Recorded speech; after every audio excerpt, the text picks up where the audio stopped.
They have to be covered up with grass and leaves. Why? Because of their impurity. But this ninefold supramundane Dharma is actually found as such in its individual essence, and it is as pure as the full moon's disk in a cloudless sky, as a gem of pure water on bleached cloth. Consequently, it is worthy of the invitation to inspect, since it is found and pure, thus it is inviting of inspection. Single quote. Opening square bracket. Onward leading. Section 83. The word opanayika, onward leading, is equivalent to the gerund upanataba, or to can be induced. Here is an exposition. An inducing. Upanayana is an inducement. Upanaya. Opening square bracket. As the four paths and four fruitions. This Dharma is worth inducing. Upanayana. Opening square bracket.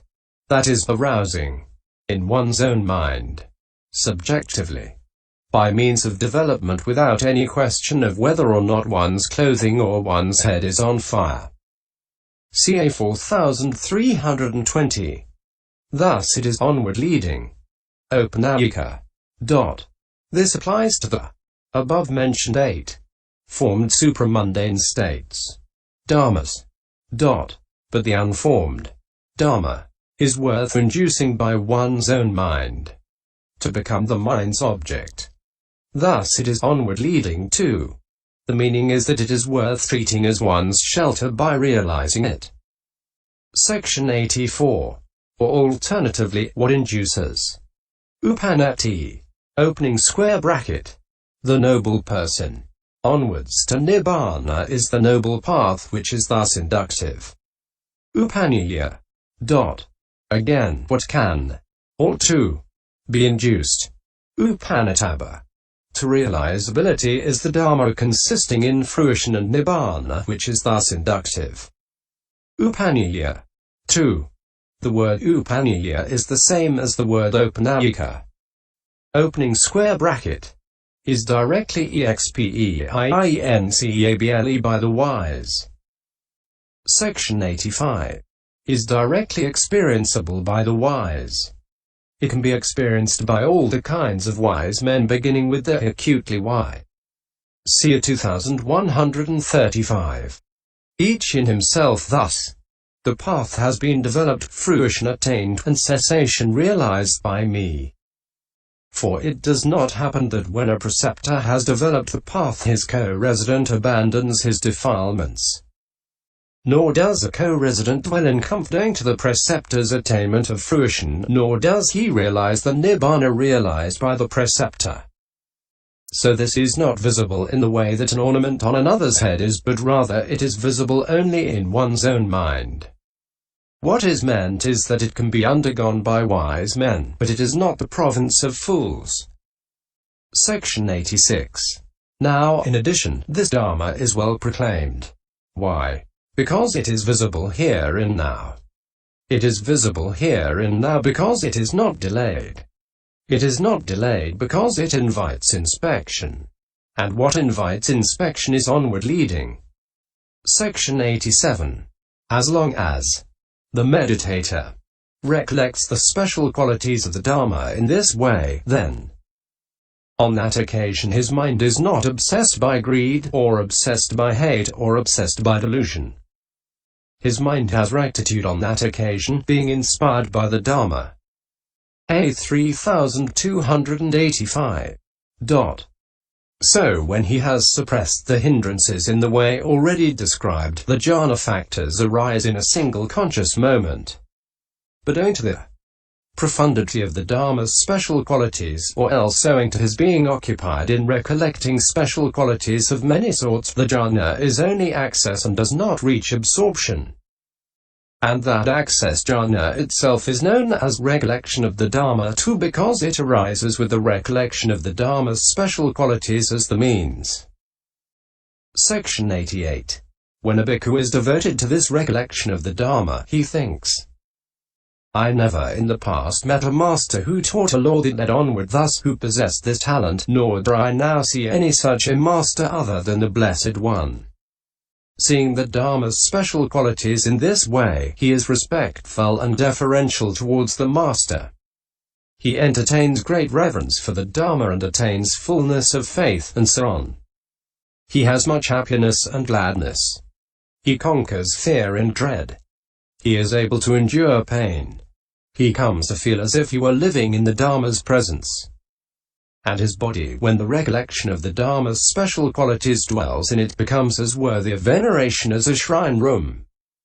His mind tends towards the realization of the peerless Dhamma. When he encounters an opportunity for transgression, he has vivid awareness of conscience and shame on recollecting the well-regulatedness of the Dhamma. And if he penetrates no higher, he is at least headed for a happy destiny. Now, when a man is truly wise, his constant task will surely be this recollection of the Dhamma, blessed with such mighty potency. This is the section dealing with the recollection of the Dhamma in the detailed explanation. Opening square bracket. Recollection of the Sangha. Section 89. One who wants to develop the recollection of the community should go into solitary retreat and recollect the special qualities of the community of noble ones as follows. The community of the Blessed One's disciples has entered on the good way.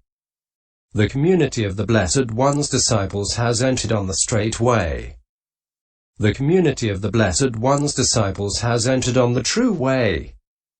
The community of the Blessed One's disciples has entered on the proper way, that is to say, the four pairs of men, the 8 persons. This community of the Blessed One's disciples is fit for gifts, fit for hospitality, fit for offerings, fit for reverential salutation, as an incomparable field of merit for the world. A 3286. Opening square bracket. Entered on the good, straight, true, proper way. Section 90. Herein, entered on the good way. Supapana. Is thoroughly entered on the way. Suhupipana. What is meant is that it has entered on a way. Pipana. That is the right way. Samapipada. The way that is irreversible, the way that is in conformity with truth. The way that has no opposition, the way that is regulated by the Dhamma.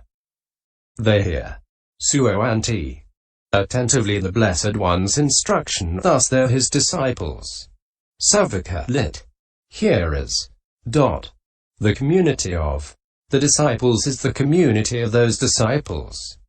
The meaning is that the total of disciples forms a commonality because it possesses in common both virtue and right view. That right way, being straight, unbent, uncrooked, unwarped, is called noble and true and is known as proper owing to its becomingness. Therefore the noble community that has entered on that is also said to have entered on the straight way, entered on the true way, and entered on the proper way. Section 91. Those who stand on the path can be understood to have entered on the good way since they possess the right way. And those who stand in fruition can be understood to have entered on the good way with respect to the way that is now past, since by means of the right way they have realized what should be realized. Section 92. Furthermore, the community has entered on the good way because it has entered on the way according as instructed in the well-proclaimed Dhamma and discipline. Dhamma Vinaya. And because it has entered on the immaculate way. It has entered on the straight way because it has entered on the way avoiding the two extremes and taking the middle course. And because it has entered on the way of the abandonment of the faults of bodily and verbal crookedness, tortuousness and warpedness. It has entered on the true way because Nibbana is what is called true, and it has entered on the way with that as its aim. It has entered on the proper way because it has entered on the way of those who are worthy of proper acts of veneration. Section 93. The word yadadi, that is to say, equals yani imani, the four pairs of men. taking them pairwise, the one who stands on the first path and the one who stands in the first fruition as one pair. In this way there are 4 pairs. The 8 persons. Taking them by persons, the one who stands on the first path as one and the one who stands in the first fruition as one. In this way there are 8 persons. And they're in the compound purisa pagala. Persons. The words purisa and pagala have the same meaning, but it is expressed in this way to suit differing susceptibility to teaching. This community of the Blessed One's disciples. This community of the Blessed One's disciples taken by pairs as the 4 pairs of men. Purisa. And individually as the 8 persons. Purisa pagala. Opening square bracket. Fit for gifts. Section 94. As to fit for gifts, etc. What should be brought? A netva. Given. Hinataba. Is a gift. Ahuna lit. Sacrifice. The meaning is what is to be brought even from far away and donated to the virtuous. It is a term for the 4 requisites. The community is fit to receive that gift. Sacrifice. Because it makes it bear great fruit, thus it is fit for gifts. Section 95. Or alternatively, all kinds of property, even when the bringer comes. A gantva, from far away, can be given. Hinataba. Here, thus the community can be given to. A harvanya. Or it is fit to be given to Baisakha and others, thus it can be given to. And the Brahman's fire is called to be given. Sacrificed. To. A harvanya. For they believe that what is sacrificed to it brings great fruit. But if something is to be sacrificed to for the sake of the great fruit brought by what is sacrificed to, it then surely the community should be sacrificed to. For what is sacrificed, given, to the community has great fruit, according as it is said. Were anyone to serve the fire out in the woods 100 years, and pay 1 moment's homage to men of self-development, his homage would by far excel his 100 years of sacrifice. DHP 107. And the word sahavanya, to be sacrificed to, which is used in the schools, is the same in meaning as this word ahinaya, fit for gifts, used here. There is only the mere trifling difference of syllables. So it is fit for gifts. Single quote. Opening square bracket. Fit for hospitality. Section 96. Fit for hospitality. Pahinaya. Hospitality. Pahuna. Is what a donation to visitors is called, prepared with all honors for the sake of dear and beloved relatives and friends who have come from all quarters. But even more than to such objects of hospitality, it is fitting that it should be given also to the community. For there is no object of hospitality so fit to receive hospitality as the community, since it is encountered after an interval between Buddhas and possesses wholly endearing and lovable qualities. So it is fit for hospitality, since the hospitality is fit to be given to it and it is fit to receive it. But those who take the text to be pahavanya, fit to be given hospitality to, have it that the community is worthy to be placed first, and so what is to be given should first of all be brought here and given. Sabapathamionet veta hanatabi. And for that reason it is fit to be given hospitality to pahavanya, or since it is worthy to be given to in all aspects. Sabapakriyana or vana arahati. It is thus fit to be given hospitality to pahavanya. And here this is called pahanaya in the same sense. Opening square bracket. Fit for offering. Section 97. Offering. Dakyoa. Is what a gift is called that is to be given out of faith in the world to come. The community is worthy of that offering, or it is helpful to that offering because it purifies it by making it of great fruit, thus it is fit for offerings. Dakyoya. Opening square bracket. Fit for salutation. It is worthy of being accorded by the whole world the reverential salutation, Anjali Kama, consisting in placing both hands, palms together, above the head. Thus it is fit for reverential salutation, Anjali Kriya. Opening square bracket, as an incomparable field of merit for the world. Section 98. As an incomparable field of merit for the world. As a place without equal in the world for growing merit. Just as the place for growing the king's on minister's rice or corn is the king's rice field or the king's corn field, so the community is the place for growing the whole world's merit. For the world's various kinds of merit leading to welfare and happiness grow with the community as their support. Therefore the community is an incomparable field of merit for the world. Single quote. Section 99. As long as he recollects the special qualities of the Sangha in this way classed as having entered on the good way, etc., then, on that occasion his mind is not obsessed by greed, or obsessed by hate, or obsessed by delusion. His mind has rectitude on that occasion, being inspired by the Sangha. A 3286. So when he has suppressed the hindrances in the way already described, the jhana factors arise in a single conscious moment. But owing to the profundity of the community's special qualities, or else owing to his being occupied in recollecting special qualities of many sorts, the jhana is only access and does not reach absorption. And that access jhana itself is known as recollection of the Sangha too, because it arises with the recollection of the community's special qualities as the means. Section 100. When a bhikkhu is devoted to this recollection of the community, he is respectful and deferential towards the community. He attains fullness of faith, and so on.